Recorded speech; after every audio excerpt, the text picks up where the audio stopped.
A reminder of the breaking news this hour for you. Sir Jim Ratcliffe has officially entered the running to buy Manchester United. Hi there, welcome back to Sky Sports News. As the owner of INEOS and chairman of French club Nice announces his intention to buy Manchester United, our chief reporter Kaveh Solhekol is with me on set. So first of all, why Manchester United?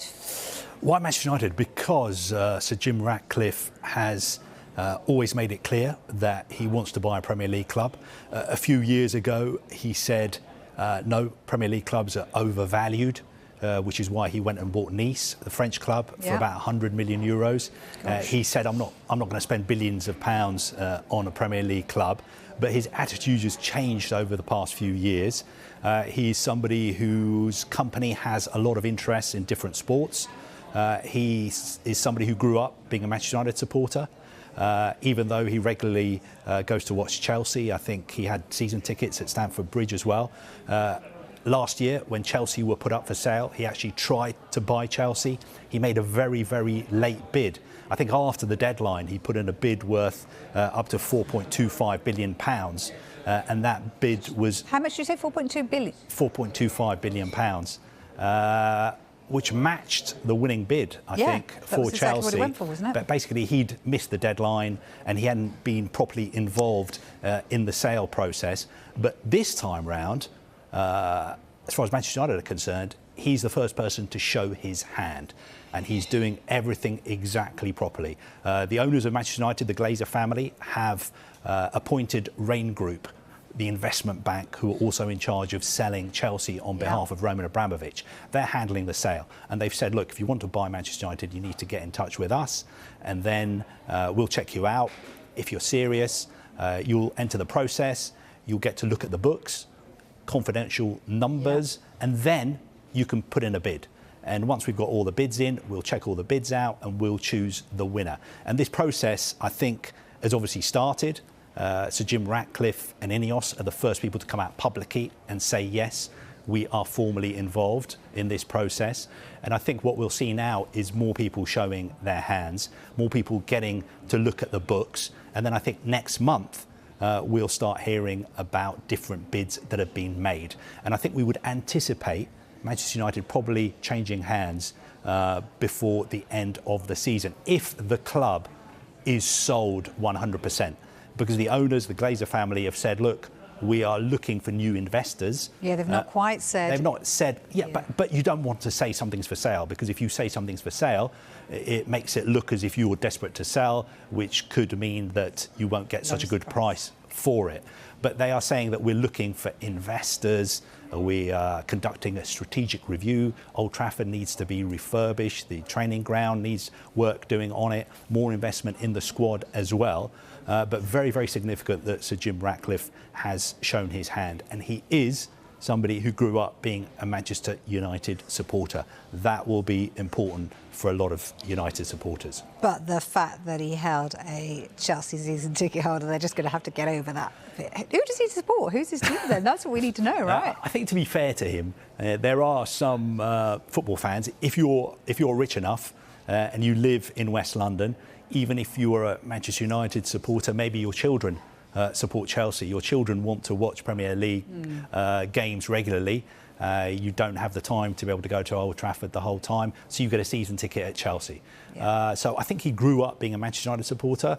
From everything I've heard or read, he is a Manchester United supporter, but it's also true to say that he and his family did have season tickets at Chelsea, and they regularly watch Chelsea as well. All right, if you're telling me that the bid for Chelsea was 4.25 billion, what's Manchester United worth? I know you might not know this off the top of your head, but what do you think it's worth? I think in the current climate, because there is so much interest in buying Premier League clubs, and also because a club like Manchester United does not become available very often, even though we're in this crazy situation where at the moment, potentially, if you've got the money, you could buy Liverpool as well.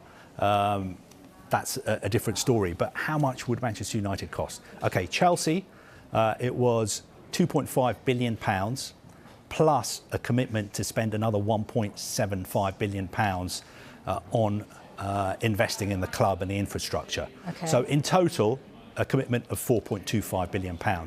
Now, I think most people would expect Manchester United probably to change hands if it's sold for somewhere between 5 and 10 billion pounds. I think it would be closer to 5 rather than 10, but that would be the kind of figure that the Glazer family would be looking for, which would be an incredible return for them, because they bought the club 18 years ago and they bought the club in a leveraged buyout. And I'm pretty sure, I'd have to go back and check the numbers exactly, they bought the club for around £700 million, but about 500 million of that was borrowed. So they only put down 200 million pounds of their own money. And 18 years later, if the club is to be sold, it will probably be for more than £5 billion. So an amazing return for the Glazer family, who've also taken a lot of money out of the club, and the leveraged buyout has cost Manchester United more than £1 billion as well since they've been the owners. Where else could we see some bids come in? Because, like you say, this is the only public one so far, but I'm pretty sure there's somebody else. When Chelsea was put up for sale, there was a lot of interest from the US. We saw multiple rival bids from the US. Private equity firms, investment banks, hedge funds, they all want to invest in the Premier League because they think they can make a lot of money out of owning a big Premier League club. So expect interest from the US, especially because Rain Group, who are marketing the sale, are based in New York, so they'll have a lot of good contacts in the US market. There'll also be interest from Saudi Arabia. We've heard from the Saudi Arabian sports minister during the World Cup when he was interviewed by Sky News, saying that Saudi companies, maybe the state, the sovereign wealth funds, would be interested in buying a club like Manchester United. Also Qatar, lots of talk as well over the past couple of weeks and months that the Qataris are looking at investing and buying a Premier League club. Although I think the owners of PSG, QSI, sort of distance themselves from reports that they may be interested in buying Manchester United. It'd be difficult for them to own a club as big as PSG and Manchester United at the same time. Talking to Spurs, what we understand. Yeah, I think they may be able to buy a minority stake, but it'd be difficult for them to own two big clubs like that outright. So interest, Asia, Middle East, the Arab world, the US as well. In the old days, a few years ago, we would have said interest from Russia. Obviously, that's not going to happen now. Interest from China, that's not going to happen now either. But I think the US, Qatar, Saudi Arabia, Sir Jim Ratcliffe flying the flag for the UK.